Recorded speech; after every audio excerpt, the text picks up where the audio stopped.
Talvez você tenha feito constantemente estas perguntas. Onde posso encontrar refúgio num mundo cheio de conflitos? Ou como e onde posso encontrar força para vencer nesse mundo que oferece tantas derrotas? Acompanhe agora com o pastor Edson Bruno mais um programa Encontro com a Palavra.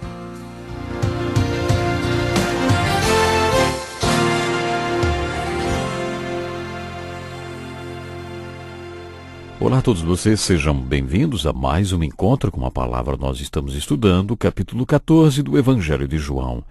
E observamos aí Jesus respondendo a algumas perguntas interessantes para os discípulos. Aprendemos que Jesus estava indo para um lugar que ainda não estava pronto e por isso eles ainda não podiam ir. Mas Jesus ainda acrescentou: vocês conhecem o caminho para onde vou. E essas palavras provocaram mais uma pergunta, dessa vez por Tomé. Senhor, não sabemos para onde vais. Como então podemos saber o caminho?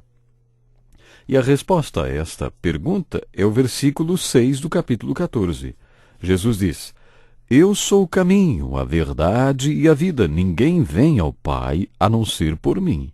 Se vocês realmente me conhecessem, conheceriam também o meu Pai. Já agora vocês o conhecem e o têm visto. Esta resposta de Jesus a Tomé levou Filipe a dizer a Jesus: Senhor, mostra-nos o Pai, e isso nos basta.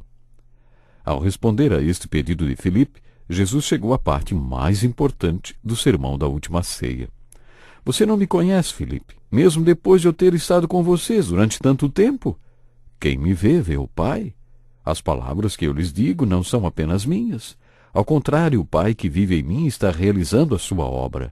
Creiam em mim quando digo que estou no Pai e que o Pai está em mim, ou pelo menos creiam por causa das mesmas obras. Aquele que crê em mim fará também as obras que tenho realizado. Fará coisas ainda maiores do que estas, porque eu estou indo para o Pai. E eu farei o que vocês pedirem em meu nome, para que o Pai seja glorificado no Filho. O que vocês pedirem em meu nome, eu farei. Que palavras maravilhosas! Jesus continuou dizendo: Se vocês me amam, obedecerão aos meus mandamentos. E eu pedirei ao Pai, e ele lhes dará outro conselheiro para estar com vocês para sempre, o Espírito da Verdade. O mundo não pode recebê-lo, porque não o vê nem o conhece. Mas vocês o conhecem, pois ele vive com vocês e estará com vocês. Não os deixarei órfãos. Voltarei para vocês. Dentro de pouco tempo o mundo não me verá mais. Vocês, porém, me verão, porque eu vivo, vocês também viverão. Naquele dia compreenderão que estou em meu Pai, vocês em mim e eu em vocês. Quem tem os meus mandamentos e lhes obedece, esse é o que me ama. Aquele que me ama será amado por meu Pai, e eu também o amarei e me revelarei a ele. Puxa, a pergunta de Filipe teve uma resposta e tanto, não é verdade? Mas tudo isso que Jesus respondeu a Filipe sobre obedecer aos mandamentos dele, sobre ele enviar o Espírito Santo, sobre o amor a ele ser demonstrado através da obediência aos seus mandamentos, e sobre Deus se revelar aos que o amam, fez com que Judas, não o Iscariotes, não, mas fez com que o discípulo Judas fizesse outra pergunta: Senhor, mas por que te revelarás a nós e não ao mundo? Os discípulos teriam um relacionamento íntimo com Jesus. E Judas queria saber sobre os incrédulos. Eles ficariam de fora de tudo isto? E mais uma vez Jesus trouxe um ensino tremendo respondendo: Se alguém me ama, obedecerá a minha palavra. Meu Pai o amará. Nós viremos a ele e faremos morada nele. Estas 4 perguntas dos apóstolos e as respostas de Jesus são a parte mais importante do sermão da última ceia, que, na verdade, tem a ver com relacionamento. Poderíamos intitular esse sermão como Comunhão resultado de obediência. Esse texto mostra que a chave para um relacionamento e para a presença real do Espírito em nossa vida é a obediência. A partir daí, Jesus começou a falar sobre o Espírito Santo. Por isso, vamos continuar o estudo lendo os versículos 25 e 26. Diz assim: Tudo isso lhes tenho dito enquanto ainda estou com vocês, mas o Conselheiro, o Espírito Santo, que o Pai enviará em meu nome, lhes ensinará todas as coisas e lhes fará lembrar tudo o que eu lhes disse. Foi por isso que o apóstolo João pôde escrever esse evangelho porque o Espírito Santo lembrou de todas essas coisas. No versículo 26 encontramos talvez a primeira descrição do ministério do Espírito Santo na Bíblia. Mas o conselheiro, o Espírito Santo, que o Pai enviará em meu nome, lhes ensinará todas as coisas e lhes fará lembrar tudo o que eu lhes disse. Paulo, na sua primeira carta aos Coríntios, e João, na sua primeira epístola, capítulo 2, versículo 27, tem mais a nos ensinar sobre o ministério de ensino do Espírito Santo. Agora, no versículo 27 desse capítulo, encontramos o terceiro ponto desse sermão de Jesus. Você deve estar lembrado que eu disse que esse sermão fúnebre de Jesus tinha 3 pontos. Chegamos ao terceiro ponto. Deixo-lhes a paz. A minha paz lhes dou. Não a dou como o mundo a dá. Não se perturbe o seu coração, nem tenham medo. Como já dissemos, Jesus não está falando sobre a paz no mundo sobre a qual todos falam, nem sobre a paz com Deus, resultante da nossa fé no Evangelho. Jesus falou sobre um estado de espírito, um sentimento de paz, a paz de Deus. Eu descobri que um crente pode ter esta paz em um grau maior ou menor, porque esta paz está sujeita a certas condições. Todo crente está em paz com Deus se for realmente um crente em Jesus Cristo. A paz com Deus depende da nossa fé em Jesus.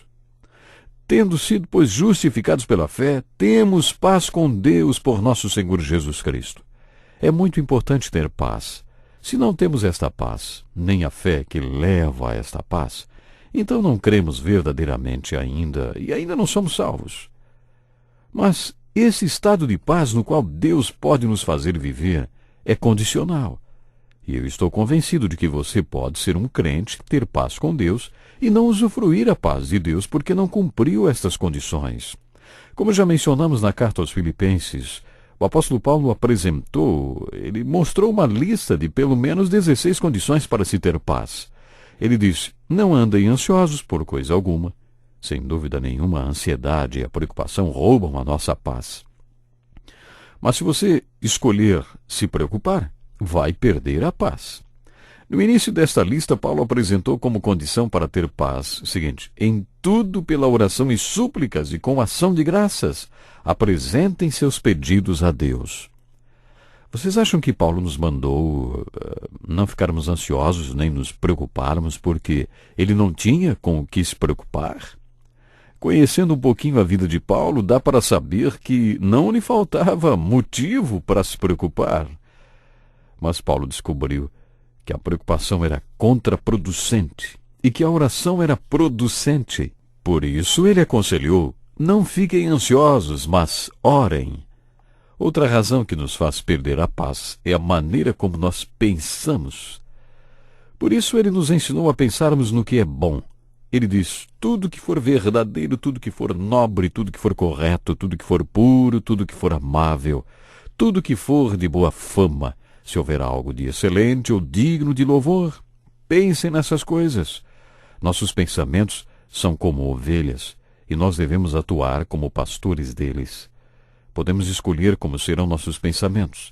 Se teremos pensamentos negativos e perder a paz, ou se pensaremos todo dia e o dia todo no que é verdadeiro, puro, amável e bom.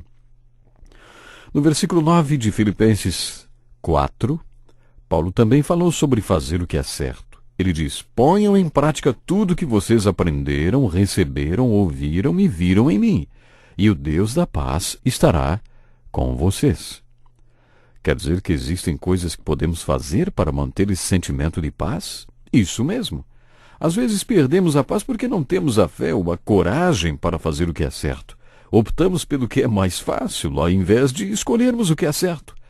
No Salmo 4, observamos que o salmista só dormiu depois que ofereceu sacrifícios de justiça e que confiou no Senhor. Em outras palavras, depois que fez o que é certo, aí ele conseguiu dormir.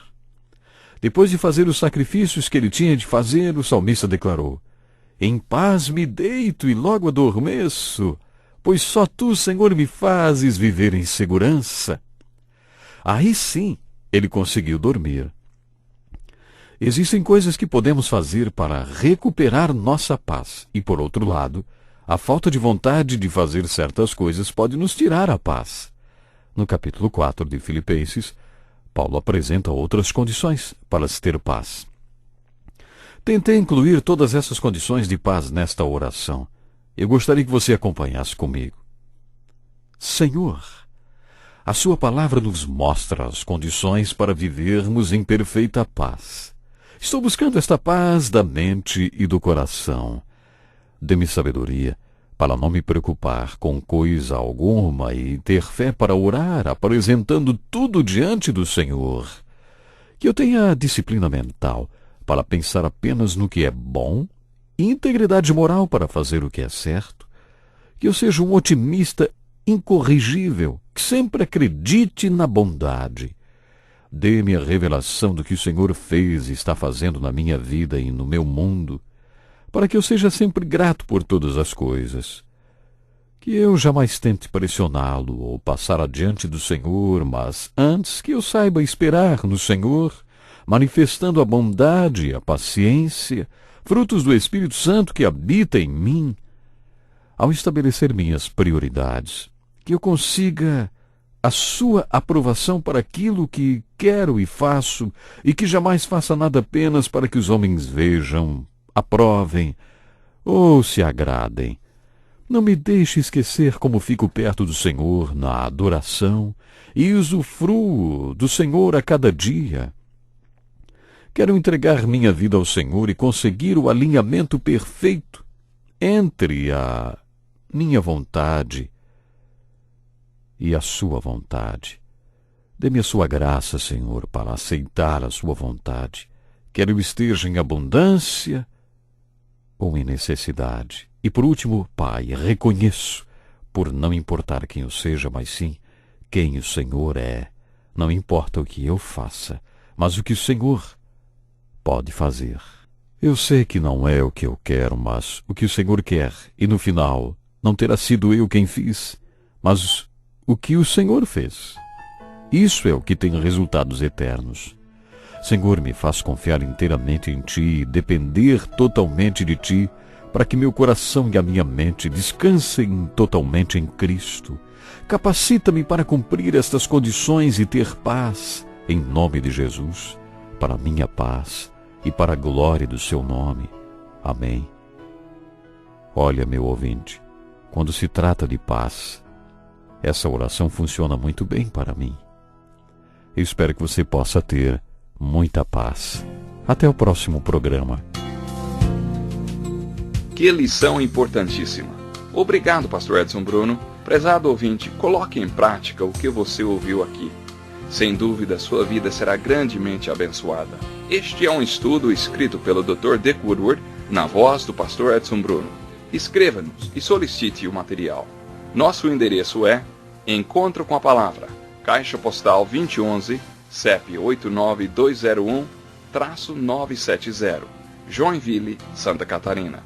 Até o nosso próximo encontro com a Palavra.